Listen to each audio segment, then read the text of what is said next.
Being kicked out of home by family hits different than any stranger could manage. I'm Bruno Taylor, 69 years old, widower of 8 months after burying my wife Martha. What happened next would break her heart all over again. My son's wife decided I was excess baggage disrupting her social media business, so she threw my belongings onto the front lawn while neighbors watched. Martha's cedar recipe box sitting in the grass like common trash. But Amber made one expensive mistake. She never read the paperwork on that $85,000 business loan bearing my forged signature. 52 hours later, I walked back through that door. Not as the defeated old man she'd humiliated, but as the primary borrower with bank fraud evidence and legal papers that would flip her world upside down. If you're watching this, please subscribe and tell me where you're watching from. Have you ever been dismissed because of age? Let me show you how a postal worker's filing system became the most costly lesson my daughter-in-law ever received. Because disrespecting grief has consequences. Looking back, I should have seen the signs earlier, but grief makes you stupid sometimes, makes you overlook things you'd normally catch. Martha died on February 14th, Valentine's Day. The irony wasn't lost on me. 40 years of marriage, and she leaves on the day we first said, "I love you." I was lost. Completely lost. That's when my son Scott called. "Dad, you can't stay in that big house alone. Come live with Amber and me. We've got plenty of room." I thought it was kindness. Turns out it was opportunity. See, Scott and Amber had been house hunting for 2 years. Good credit, decent jobs, but no down payment.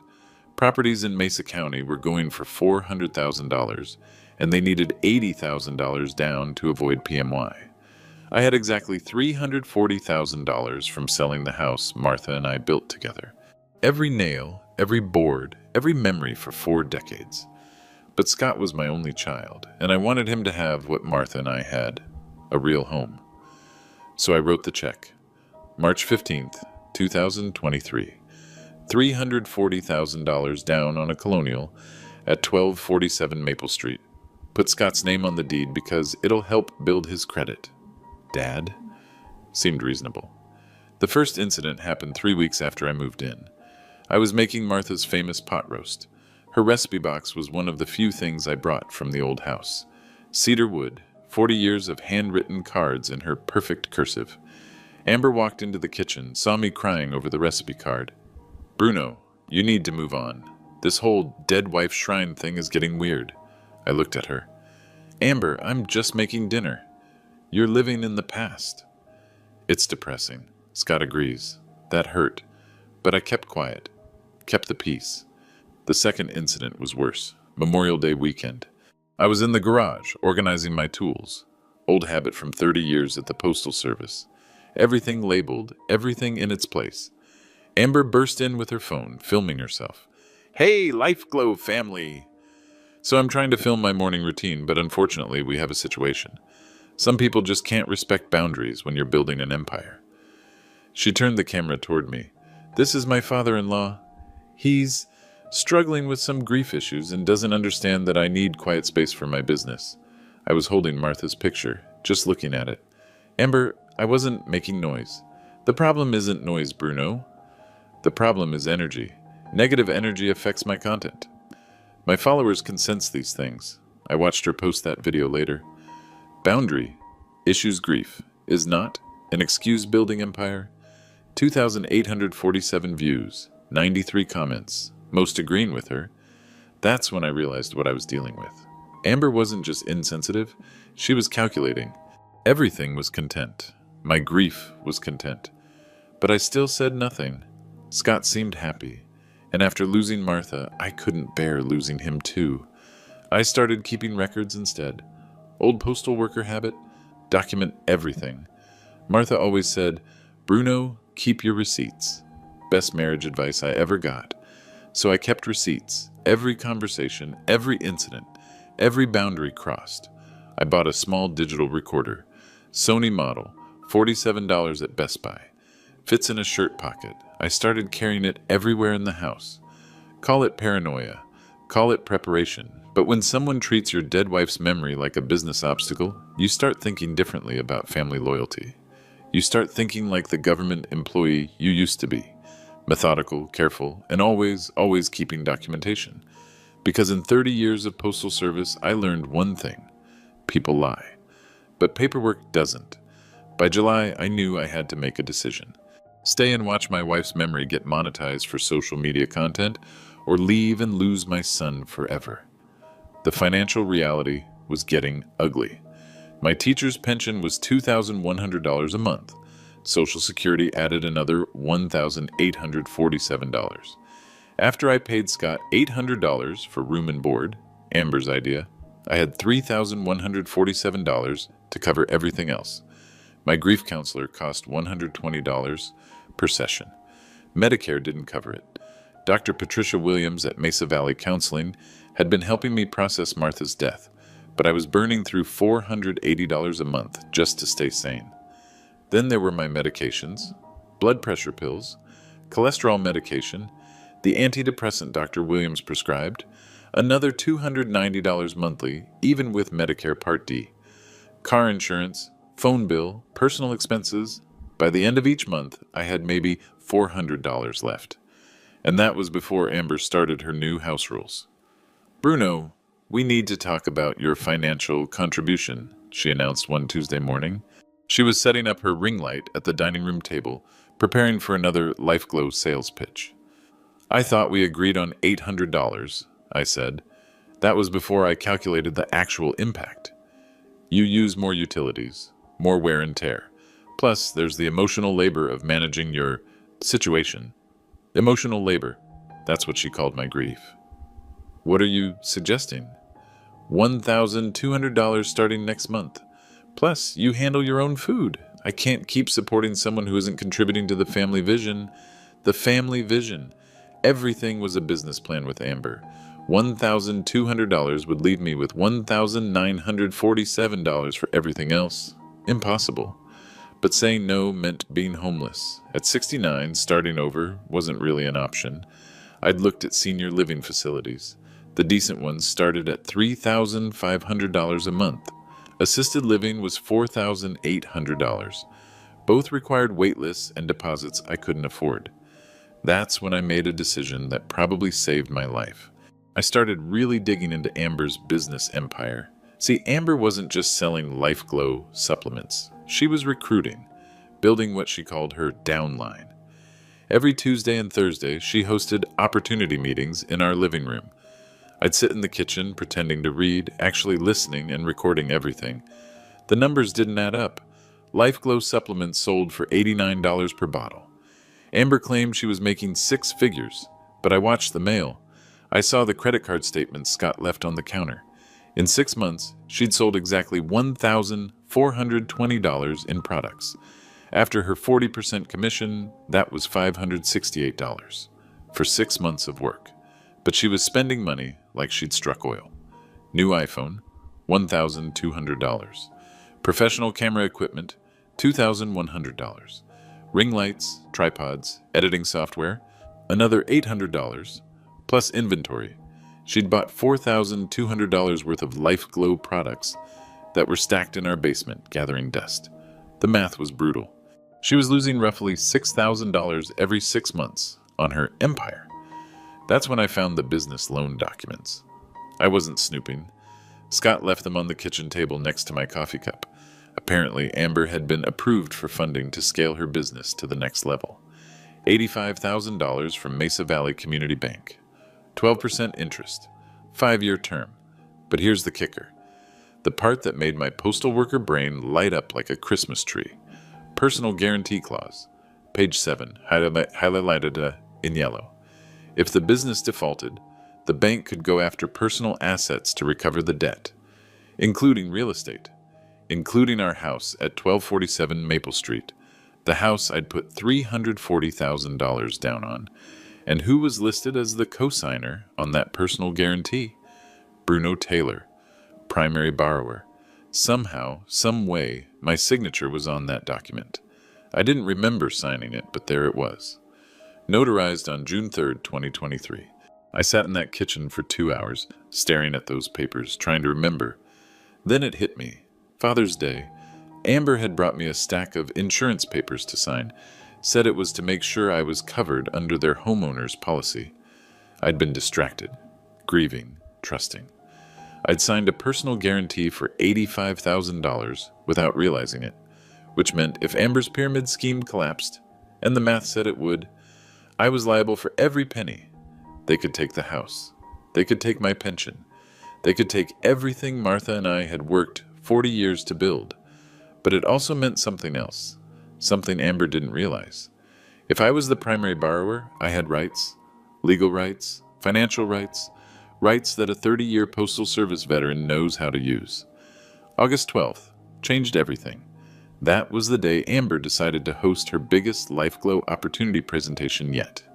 She'd invited 23 people. I know because I counted the folding chairs Scott hauled up from the basement. "Bruno, you need to make yourself scarce tonight," she announced that morning. "This is a professional event. 7-figure earners from corporate are flying in from Phoenix." 7-figure earners? From a company that sold overpriced vitamins. Where am I supposed to go? I don't know. Library, McDonald's, anywhere but here. I looked at Scott. He was arranging chairs, avoiding eye contact. "Son, this is my home too." That's when Amber exploded. "Your home?" "Bruno, let's be real clear about something. This isn't your home. You're a guest here. A guest who's becoming increasingly unwelcome. I put the down payment on this house." Which was a gift. "To your son, not to you." Scott finally looked up. "Dad, maybe you could just go to a movie or something. It's just for tonight. Just for tonight." Like my presence was an embarrassment. But I had a plan. I'd been thinking about this moment for weeks. "Actually, I'd like to stay." "I'm curious about your business." Amber's face went white. "Absolutely not." "Why not?" "You're always talking about opportunity. Maybe it's my opportunity too." "Bruno, you don't understand the sophistication level required for—" "Try me." She looked at Scott. He shrugged helplessly. "Fine, but you sit in the back. You don't talk. You don't ask questions. You're invisible." I agreed, but invisible doesn't mean inactive. The meeting started at 7 p.m. By 7:15, our living room was packed with 23 people, mostly women aged 25 to 45, all clutching smartphones and notebooks. The 7-figure earner turned out to be a 28-year-old kid named Travis, wearing a $200 suit and driving a leased BMW. I watched him park through the kitchen window. Travis launched into his presentation. Charts, graphs, income projections. The usual pyramid scheme mathematics where everyone gets rich and nobody does any real work. Ladies and gentlemen, LifeGlow isn't just a product. It's a movement. And tonight, you're getting ground floor access to generational wealth. I pulled out my recorder. Sony Digital, hidden in my shirt pocket. Travis clicked to a slide showing income potential. $10,000 monthly passive income in your first year. $50,000 monthly by year 3. All by sharing products you believe in with people you love. One woman raised her hand. "What about startup costs?" "Great question, Jennifer. Your investment in your future is just $2,400 for your starter pack. But think about it. If you were opening a McDonald's franchise, you'd need $500,000. This is practically free money. $2,400.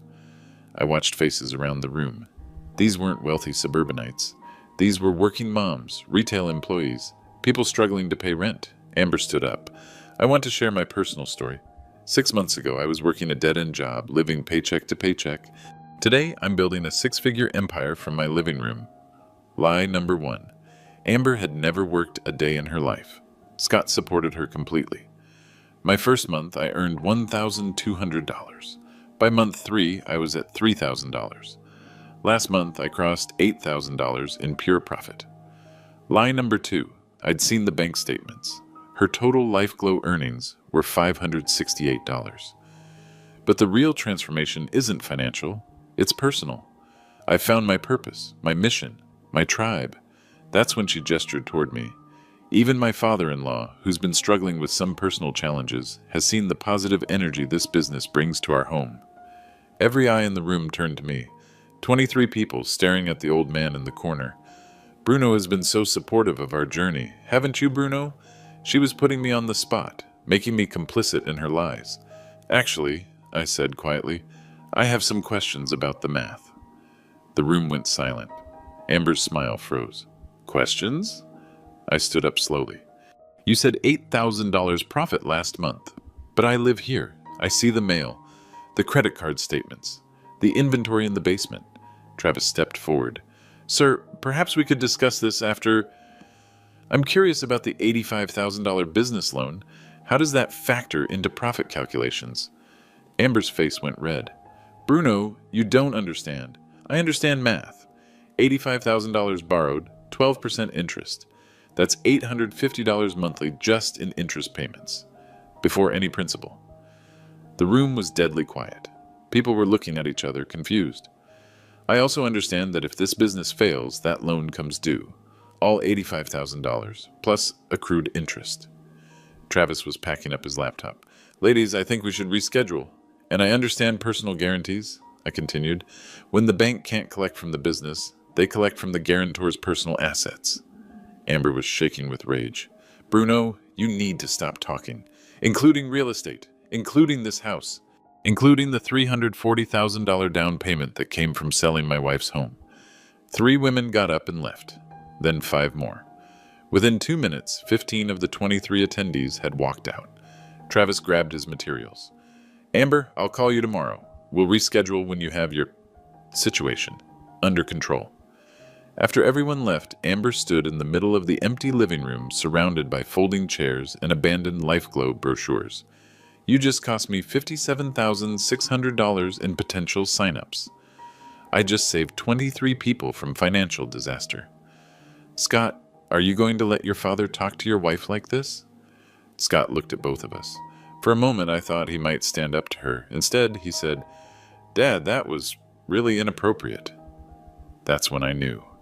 My son was gone, completely under her control. But I wasn't done yet, not even close. Amber, we need to discuss the business loan. What about it? I want out. I want my name off those papers, she laughed. Bruno, you can't just get out of a signed contract. We'll see. The next morning, Amber was in damage control mode. She'd spent 2 hours on the phone with Travis, then another hour texting her upline mentors about toxic family situations affecting business growth. I was in the kitchen organizing my files. 30 years of postal service teaches you that paperwork is power. Every document has a purpose. Every signature has meaning. Bruno, we need to establish some new boundaries, she announced, not looking up from her phone. I'm listening. First, no interference with business activities. What you did last night was sabotage. I asked mathematical questions. You embarrassed me in front of industry leaders. That has consequences. She was taking photos of her LifeGlow products, arranging them like a still life painting. Content creation never stopped. Second, I need dedicated workspace. The dining room is now my office. Off limits during business hours. What are business hours? 7 a.m. to 9 p.m., Monday through Saturday. That was our dining room, where Martha and I used to eat Sunday dinners when we visited. Third, I need you to sign some additional paperwork. Insurance updates, liability protections, legal stuff. My postal worker instincts kicked in hard. What kind of paperwork? Nothing complicated, just protecting everyone's interests. I'd heard that before. June 3rd, Father's Day, when I'd unknowingly signed an $85,000 personal guarantee. I'd like to review everything with my attorney first. Amber laughed. Bruno, you don't have an attorney. Actually, I do. That wasn't entirely true, but I had something better. Connections. See, 30 years at the Postal Service puts you in touch with interesting people. We delivered mail to law offices, banks, government buildings. You get to know people. You do favors. People remember. Janet Williams had been my route supervisor for 8 years before she left to become a loan officer at Mesa Valley Community Bank. Same bank that issued Amber's $85,000 business loan. I'd called Janet 3 days ago. Casual conversation. Old colleagues catching up. Mentioned I was concerned about some financial documents I'd signed without fully understanding. Bruno, bring them in. Let's take a look. Today was my appointment, but first I had some preparation to do. I went to my bedroom. Martha's, and my old bedroom furniture crammed into what used to be Scott's childhood room, and pulled out my filing system. 3 banker's boxes, everything labeled, everything chronological. Box 1, house purchase documents. Deed, mortgage papers, insurance policies, tax records. Box 2, personal financial records. Bank statements, investment accounts, pension documents, medical expenses. Box 3, the interesting box, Amber's business records. See, living in someone's house gives you access to their mail, their papers, their conversations, especially when they're careless with sensitive documents. I had copies of everything: Amber's LifeGlow application, her income claims to the bank, her social media posts showing fake earnings screenshots, her recruiting messages promising guaranteed returns. But the most interesting document was one I'd found in Scott's truck 3 weeks ago. A promissory note from Amber to someone named Marcus Henderson. $12,000 borrowed at 18% interest to fund inventory expansion. Marcus Henderson. I'd looked him up. Previous business partner, previous boyfriend, currently married with 2 kids.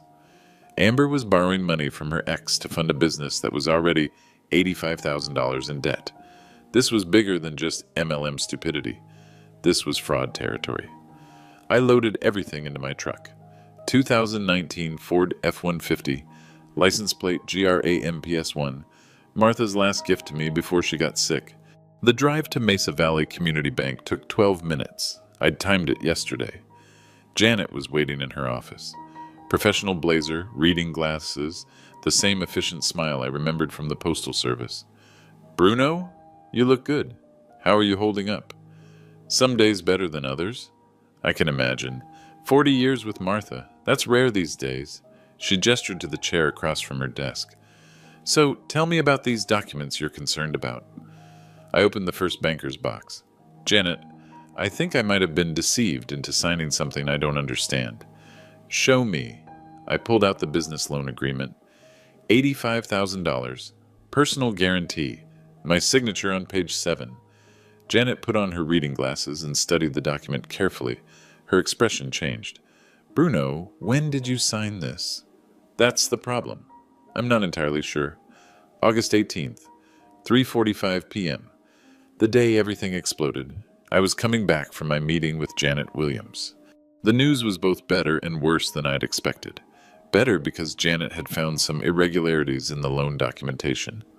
Worse because those irregularities meant the bank was going to investigate, and investigations meant lawyers, and lawyers meant everything would come out. I pulled into the driveway at 1247 Maple Street and immediately knew something was wrong. There were people in my front yard, 6 neighbors, all clustered around something near the porch. As I got closer, I realized what they were looking at. My belongings. On the lawn. Not everything. Just enough to make a point. My reading chair. The recliner Martha had bought me for my 65th birthday. 3 boxes of my clothes. My toolbox. Martha's recipe box. Her recipe box. Cedar wood. 40 years of handwritten cards. Sitting in the grass like garbage. Mrs. Patterson from next door saw me first. Oh, Bruno, I'm so sorry. What's happening here? Amber said you were moving to a senior facility. She asked us to help load your truck. Moving to a senior facility. News to me. I walked toward the front door. Scott was standing on the porch, looking miserable. Amber was behind him, arms crossed, filming everything with her phone. Perfect timing, Bruno, she announced. We need to discuss your transition plan. Transition plan, like I was a corporate reorganization. What transition plan?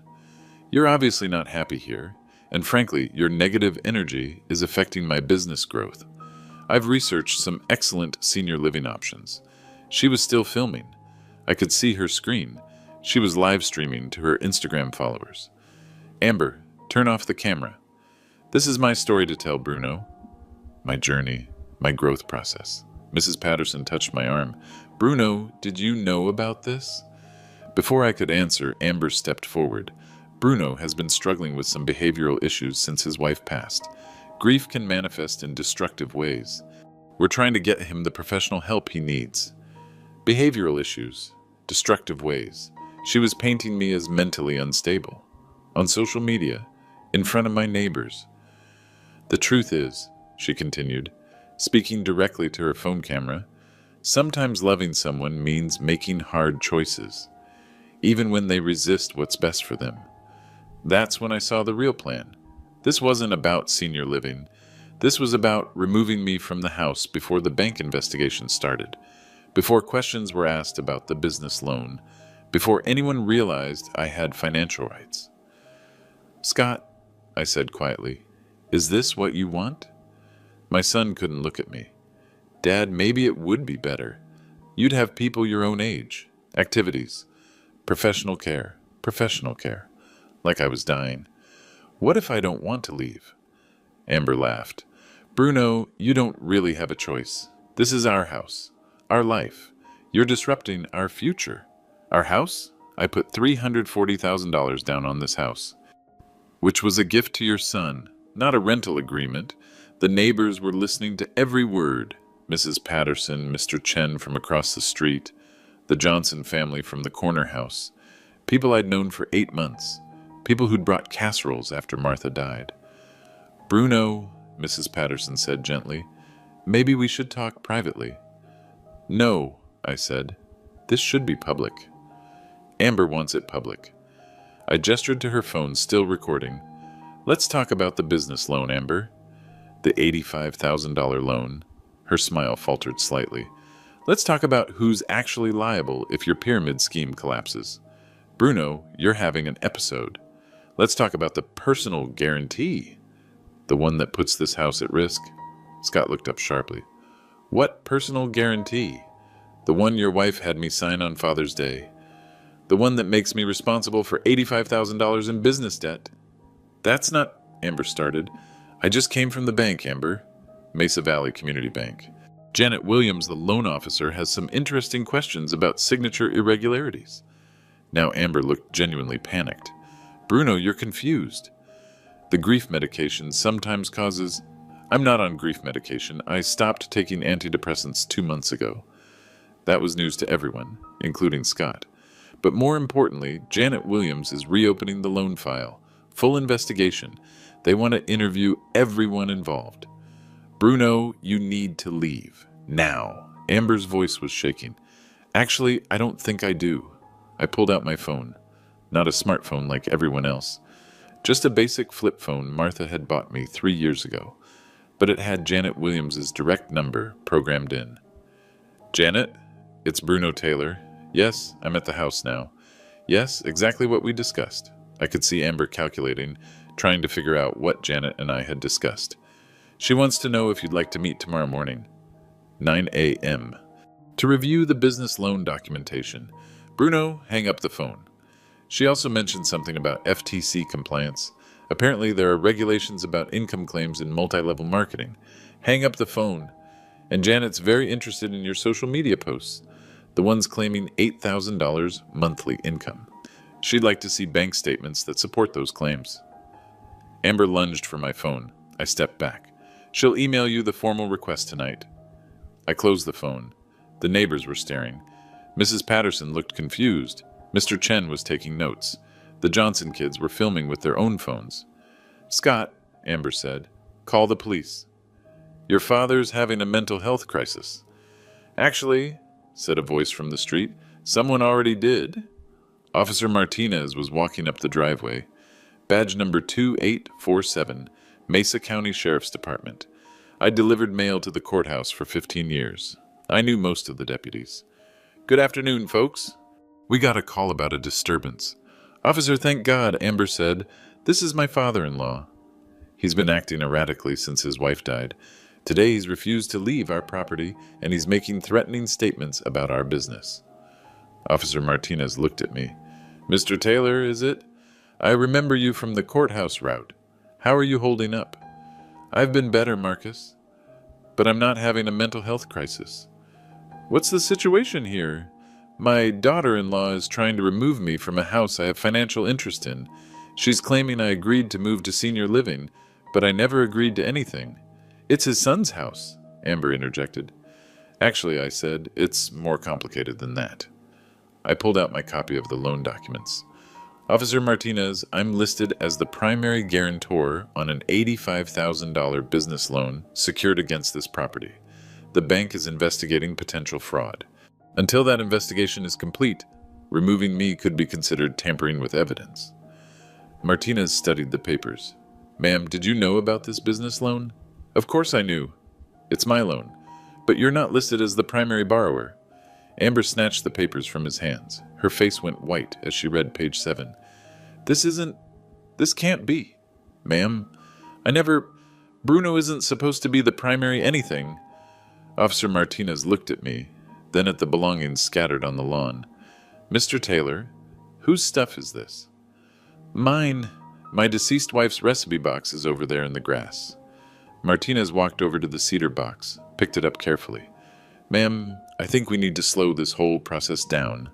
Everyone back inside, Officer Martinez said. We're going to sort this out properly. The neighbors dispersed reluctantly. Mrs. Patterson helped me carry Martha's recipe box back to the porch. Bruno, you call me if you need anything, she whispered. Inside, we sat around the dining room table. Amber's ring light was still set up from her morning content session. The irony wasn't lost on me. Let's start from the beginning, Martinez said. Mr. Taylor, you claim to have financial interest in this property? I put down $340,000 on March 15th, 2023. Here's the cashier's check copy. I pulled out my documentation. Everything organized, everything labeled. Amber was scrolling frantically through her phone. Scott, where are our house papers? What house papers? The deed. The mortgage. Something. Scott looked confused. I thought you handled all that. You thought I handled it? You signed everything. That's when I realized something interesting. Amber had never actually read the house documents either. She'd been operating on assumptions. Officer Martinez was studying my cashier's check. $340,000 from the sale of property at 891 Oak Street. That was my wife's and my home for 40 years. And you used this money to buy this house? To help my son buy this house? But I wanted to make sure my investment was protected. I pulled out the actual deed. I'm listed as joint tenant with rights of survivorship. My son is primary, but I have legal ownership interest. Scott's face went white. Dad, you never told me that. You never asked. And frankly, I trusted you to take care of everything properly. Amber grabbed the deed from Martinez's hands. This doesn't make sense. We live here. We pay the mortgage. She stopped reading mid-sentence. What is it? Scott asked. The mortgage. It's in Bruno's name. What? Primary borrower, Bruno Taylor. Secondary borrower, Scott Taylor. The room was dead quiet. That's impossible, Scott said. I signed all the papers. I remember signing. You signed as co-borrower? I said gently. Your credit wasn't good enough to qualify for the full amount. The bank required my income and assets as primary qualification. But you thought I was just helping with the down payment. I was protecting my investment.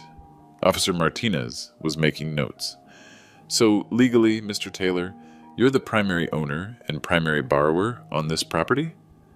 Correct. And the business loan? I pulled out those documents. Also lists me as primary guarantor. $85,000 borrowed against the house equity. When did you sign these papers? That's where it gets interesting. I looked at Amber. She was staring at her phone, typing frantically. Amber, who are you texting? My attorney. Your attorney? When did you get an attorney?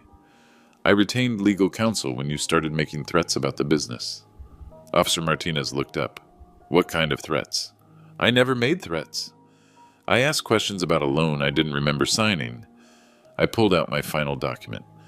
This morning I met with Janet Williams at Mesa Valley Community Bank. She's the loan officer who processed Amber's business loan. And Janet found some irregularities. I opened to a page marked with yellow sticky notes. First, the signature date. The business loan shows I signed on June 3rd, 2023, Father's Day, but according to bank records, I was never actually present at the bank that day. Amber stopped typing. Second, the notarization. The notary public who witnessed my signature. Her license expired in May 2023. She couldn't legally notarize anything in June. What are you saying? Scott asked. I'm saying someone forged my signature on an $85,000 loan document. The room exploded. That's ridiculous, Amber shouted. You signed those papers. I watched you sign them. When? Where? Right here. In this kitchen, remember the insurance papers? I remember insurance papers. I don't remember business loan papers. Officer Martinez was writing rapidly. Ma'am, are you saying you witnessed Mr. Taylor sign the business loan documents? I'm saying he signed papers. Multiple papers. He can't keep track of what he signs. But the bank says he was never present for the business loan signing. Then the bank is wrong. That's when my phone rang. Janet Williams. Bruno? Is this a good time? Actually, I'm here with a sheriff's deputy. Can I put you on the speaker? Please do. I activated speakerphone. Janet, I'm here with Officer Martinez, my son Scott, and my daughter-in-law Amber. Can you share what you discovered today? Of course. Officer, this is Janet Williams, Senior Loan Officer at Mesa Valley Community Bank. I've been reviewing the business loan file for account number 4078-9635-1122. Go ahead. We have significant documentation problems. Mr. Taylor's signature appears to be forged. The notarization is invalid, and the income verification documents submitted by the applicant contain false information. Amber's face drained of color. That's impossible. Ma'am, Janet continued over the phone, you submitted bank statements showing monthly deposits of $8,000 from LifeGlow International. But when we contacted LifeGlow directly, they showed total lifetime commissions paid to you of $568. There must be some mistake. We also found discrepancies in the personal guarantee documentation. The original application shows no cosigner, but the final loan papers include Mr. Taylor as primary guarantor with a backdated signature. Officer Martinez was taking detailed notes. Ms. Williams, in your professional opinion, what does this suggest? It suggests loan fraud, potentially federal fraud, since the loan amount exceeds $50,000. Amber stood up abruptly. I need to make a phone call. Ma'am, please sit down, Martinez said firmly. Am I under arrest? Not yet. But I strongly advise you to remain present while we sort this out. Scott was staring at his wife like he'd never seen her before. Amber, what did you do? I didn't do anything. Your father is confused. The bank is confused. Everyone's confused except me. The bank isn't confused. Janet's voice came through the speaker. We have handwriting analysis. We have timeline documentation. We have recorded phone calls from when the loan was processed. Recorded phone calls? Standard procedure for loans over $75,000. Every conversation is recorded and archived. I watched Amber's face as she processed this information. Janet, I said, can you tell us what happens next? The bank is freezing the business account immediately. We're also placing a hold on any transactions related to the mortgage account, and we're required to file a suspicious activity report with federal authorities. What does that mean for the house? Scott asked. Mr. Taylor, as primary borrower and owner, you have full legal rights to the property. However, given the fraudulent loan situation, the bank may need to accelerate the business loan, meaning the full $85,000 would be due immediately. Can he pay that? Martinez asked. Not with liquid assets, but he could exercise his rights as property owner to resolve the situation through other means. What kind of other means? I looked at Amber. She was texting frantically again. Janet, if I wanted to remove someone from the property to protect my investment, what would be the legal process? Standard eviction procedure. 30-day notice for month-to-month tenancy. Given the fraud situation, you'd have strong legal grounds. Amber's phone slipped from her hands. Eviction? Scott whispered. Son, you're always welcome here. This is about financial fraud, not family. But Amber committed fraud. Against me, against the bank, against federal regulations. Officer Martinez closed his notepad. Ms. Williams, thank you for the information. We'll follow up with formal statements tomorrow. Of course. Bruno, I'll have the paperwork ready by end of business today. I hung up the phone. The room was silent except for the sound of Amber crying. This isn't how it was supposed to go, she whispered. How was it supposed to go? I asked. You were supposed to be the confused old man. I was supposed to be the successful businesswoman. You were supposed to die or move away, and Scott and I were supposed to inherit everything. Scott stood up slowly. Inherit everything? Amber, my father isn't dead. But he's old and sad and useless, and he was ruining everything. The mask was completely off now, the social media persona, the fake business confidence, the manipulative sweetness, all gone. What was left was a 30-year-old woman who'd gambled everything on a pyramid scheme and lost. Officer Martinez stood up. Mr. Taylor, what would you like to do here? I looked around the dining room, Martha's china cabinet in the corner, the table where she and I used to eat Sunday dinners, the window where she'd watch for my truck to come home from work.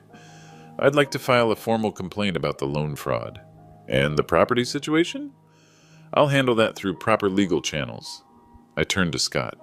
Son, I love you, but I won't be disrespected in a house I own by a woman who stole from me. Dad, you have a choice to make, Scott. You can stand with your wife while she faces federal fraud charges, or you can stand with your family. Amber was sobbing now. Scott, you can't let him do this to us. To us? Amber, you forged my father's signature on an $85,000 loan. I was trying to build our future by stealing from my father. Officer Martinez gathered his things.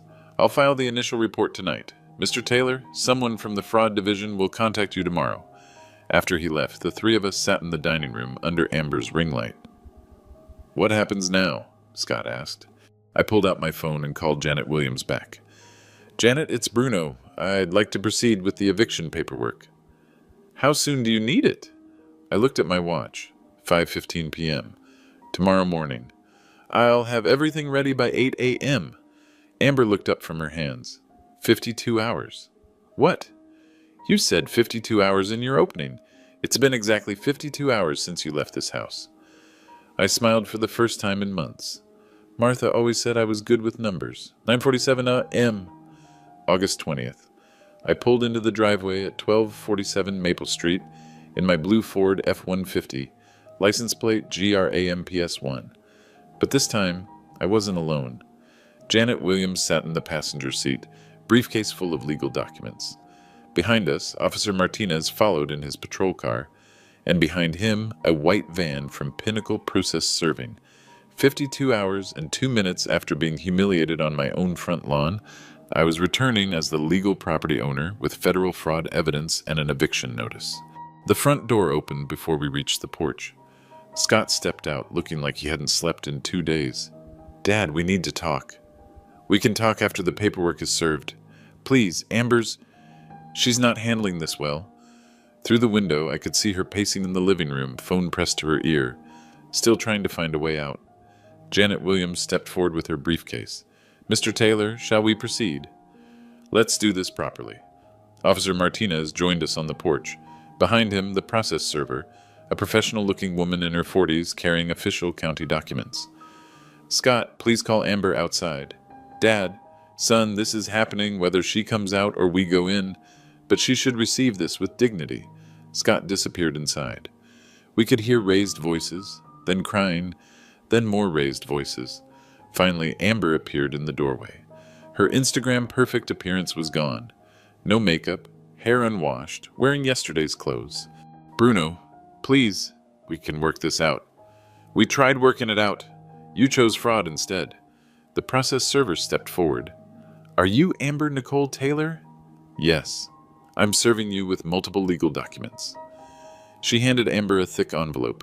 First, a 30-day notice to vacate these premises. You are being evicted for cause. Amber's hands were shaking as she took the papers.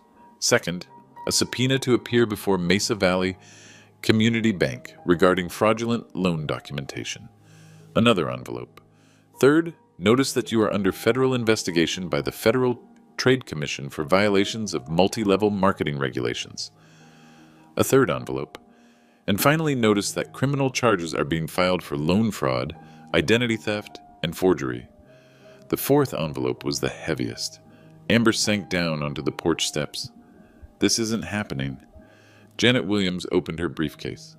Mrs. Taylor, I also need to inform you that as of 8 a.m. this morning, all accounts associated with your business have been frozen, pending investigation. What accounts? your LifeGlow business checking account, your personal savings account, the joint account with your husband. Scott looked up sharply. Our joint account? Any account that received deposits from fraudulent business activities is subject to asset forfeiture. How much money are we talking about? Scott asked. Janet consulted her paperwork. The business account contained $347. The savings account contained $1,200. The joint account contained $8,900. $8,900? Scott stood up. Amber, where did that money come from? Amber was crying too hard to answer. I pulled out my own documentation. Some of it came from the business loan. $12,000 was withdrawn in cash on July 15th. $12,000 in cash? For what? Inventory purchases, according to the withdrawal slip. But I haven't seen $12,000 worth of new inventory. Officer Martinez was making notes. Mrs. Taylor, can you account for the cash withdrawal? Amber looked up with mascara streaking her face. I needed to pay back Marcus. Who's Marcus? Scott asked. My business partner. From before. Your business partner or your ex-boyfriend? Silence. Amber, answer me. Both. Scott sat down hard on the porch railing. You used fraudulent loan money to pay back your ex-boyfriend? It wasn't like that. What was it like? He loaned me money to start LifeGlow. I had to pay him back or he was going to tell his wife. The whole sordid picture was finally coming together. Amber hadn't just committed loan fraud. She'd been running multiple financial schemes simultaneously. Janet Williams was still reading from her papers. Mrs. Taylor, the bank also discovered unauthorized charges on the business credit line. What charges? $2,100 to Apple for iPhone purchases, $1,400 to Ring Technologies for lighting equipment, $890 to Nordstrom for business wardrobe. Those were legitimate business expenses. For a business that earned $568 in total revenue. Officer Martinez closed his notepad. Mrs. Taylor, I need you to understand the seriousness of your situation. You're looking at potential federal fraud charges, prison time, asset forfeiture. But I didn't mean, ma'am, intent doesn't matter when you forge signatures on federal loan documents. I walked over and sat down next to Amber on the steps. Amber, I want you to listen carefully. She looked up, hope flickering in her eyes. You disrespected my wife's memory. You tried to steal my home. You committed fraud using my name. You humiliated me in front of my neighbors. Bruno, I'm sorry, but I'm not trying to destroy your life. I'm trying to protect what's left of my own. I gestured to the legal papers scattered around her feet. You have 30 days to find somewhere else to live. You have legal representation options for the federal charges. And you have the opportunity to make this right by cooperating with the investigation. What do you mean? Help the FBI track down other victims. Help the FTC shut down the LifeGlow pyramid scheme. Help recover money for the people you recruited. Scott was staring at his wife like he'd never seen her before. Amber, how many people did you recruit? I don't know, maybe 30? 30 people lost money because of you? They weren't supposed to lose money. They were supposed to get rich. With a product that costs $89 and sells for $89, where was the profit supposed to come from? Amber had no answer. Janet Williams packed up her briefcase. Mr. Taylor, the bank will contact you about restructuring the mortgage situation. With the business loan in default, we'll need to modify the payment terms. I understand. Officer Martinez headed back to his car. The detective assigned to the fraud case will call you this afternoon. As the official vehicles pulled away, the three of us sat on the porch in silence. Finally, Scott spoke. Dad, I'm sorry. I should have protected you. Son, you were trying to save your marriage. I understand. By letting my wife steal from my father? You didn't know she was stealing. I should have known. We sat there for another few minutes, watching Mrs. Patterson water her flowers across the street. Normal suburban life continuing around our family disaster. What happens now? Scott asked. I looked at my son, then at his wife. Now we figure out how to rebuild what we can. 3 weeks later, the full scope of Amber's business empire became clear. The FBI fraud investigation revealed she'd recruited 34 people into her LifeGlow downline. Total losses, $87,400. Average loss per victim, $2,570. But LifeGlow was just the beginning. Detective Sarah Morrison called me on September 12th with updates that kept getting worse. Mr. Taylor, we've discovered your daughter-in-law was involved in multiple schemes simultaneously. What kind of schemes? She was running a credit repair business without proper licensing, charged people $500 upfront to fix their credit, then did nothing. How many victims? 14. Total losses around $7,000. What else? Online coaching business. Life transformation courses for $1,200 each. Promised guaranteed income, guaranteed happiness, guaranteed success. Any actual results? We haven't found any satisfied customers yet. The math was staggering. Amber had scammed roughly $110,000 from ordinary working people while living in a house I'd bought and eating food I'd helped pay for. But the consequences were swift and thorough. On September 15th, the Federal Trade Commission shut down the entire LifeGlow operation. 847 distributors nationwide lost their inventory investments. The company's top earners, the ones who'd flown in for Amber's opportunity presentation, were facing their own federal charges. Travis, the 28-year-old seven-figure earner, turned out to be living in his mother's basement and driving a leased BMW he couldn't afford. The FBI seized the car, along with $34,000 in cash he'd hidden in a storage unit. Amber's social media presence imploded overnight. Instagram suspended her account for fraudulent business practices. Her 2,847 followers discovered that her success posts were staged with rented props and borrowed money. The lifestyle content she'd been creating, all evidence in a federal fraud case. But the most devastating consequence was social. Mrs. Patterson stopped by on September 18th with a casserole and some uncomfortable news. Bruno, I hate to be the bearer of bad news, but people are talking. What are they saying? Some of the neighbors lost money in Amber's schemes. The Hendersons invested $2,400 in her credit repair business. The Johnsons paid $1,200 for her life coaching course. My neighbors, people I'd lived near for 8 months, people who'd brought meals after Martha died. Mrs. Patterson, I had no idea. Oh, we know you didn't know, Bruno. But Scott, some people are wondering how much he knew. That was the question that kept me awake at night. How much had my son known? I got my answer on September 22nd. Scott came to the house, our house, with a banker's box full of papers. Dad, I found these in the basement. Hidden behind Amber's inventory. Inside the box, bank statements showing cash deposits totaling $23,000 over 6 months. Money that had never appeared on any tax returns or business records. Scott, where did this money come from? I think she was skimming cash from her victims, taking their payments and depositing them into secret accounts. Did you know about these accounts? I swear I didn't. But Dad, there's more. He pulled out a notebook, Amber's handwriting, pages of calculations and victim lists. She was planning to leave? Leave. Take the money and disappear. There are flight searches to Costa Rica, research about countries without extradition treaties. My daughter-in-law hadn't just been running scams. She'd been planning to abandon my son and flee the country with stolen money. Scott, I'm sorry. For what? For being right about her. He sat down in Martha's old chair, the one I'd rescued from the front lawn. Dad, I have to ask you something. Anything. When you called Janet Williams that first time, when you started investigating the loan, did you already know what you'd find? I thought about that question for a long moment. Son, I didn't know the details, but I knew something was wrong. How?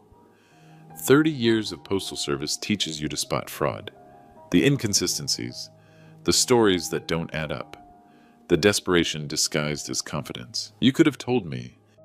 Would you have listened? He smiled sadly. Probably not. I had to let you discover it yourself. Had to let the evidence speak. And if I'd chosen her over you, then I'd have lost my son. But I'd have kept my dignity. On September 28th, Amber was formally indicted on 14 federal charges. The trial was scheduled for February 2024. Her court-appointed attorney estimated she was facing 8 to 12 years in federal prison if convicted on all counts. Scott filed for divorce on October 3rd. The house at 1247 Maple Street was finally peaceful. I could make Martha's pot roast without being told I was living in the past. I could display her photo without being accused of negative energy. And every morning I walked to the mailbox and nodded to Mrs. Patterson, who always waved from her garden. Some neighbors still avoided eye contact, but most understood the difference between the victim and the perpetrator. Justice, it turned out, was a slow-moving river, but it eventually reached the sea. December 15th, 4 months after the eviction notice. I was in the kitchen making Christmas cookies from Martha's recipe when Scott knocked on the front door. "Dad, can we talk?" He looked better, healthier. The constant stress of living with a criminal had lifted from his shoulders. "Come in, son. Want some coffee?" "Actually, I want to ask you something." We sat at the dining room table. No ring light, no camera equipment, just father and son. "Dad, I want to move back in." I'd been expecting this conversation. "Scott, this is your home. It's always been your home, but I need to do it right this time." "What do you mean?" He pulled out a folder, legal documents properly prepared, rental agreement, fair market rent, defined responsibilities, clear boundaries. I looked through the papers. Professional, thorough, respectful. "Scott, you don't need to pay me rent." "Yes, I do. I need to contribute. I need to earn my place here instead of assuming I deserve it." That was the son I'd raised, the one who'd been buried under years of manipulation and entitlement. "What about your divorce?" "Finalized last week. Amber gets nothing. I keep nothing. We start over separately." "Any regrets?" "Only that I let her hurt you." I reached across the table and took his hand. "Son, marriage makes you do stupid things sometimes. I know. I was married for 40 years. He laughed. First time I'd heard him laugh in over a year. "Did you and Mom ever fight about money?" "Every month for the first 5 years. She wanted to save everything. I wanted to spend everything. Took us a while to find balance.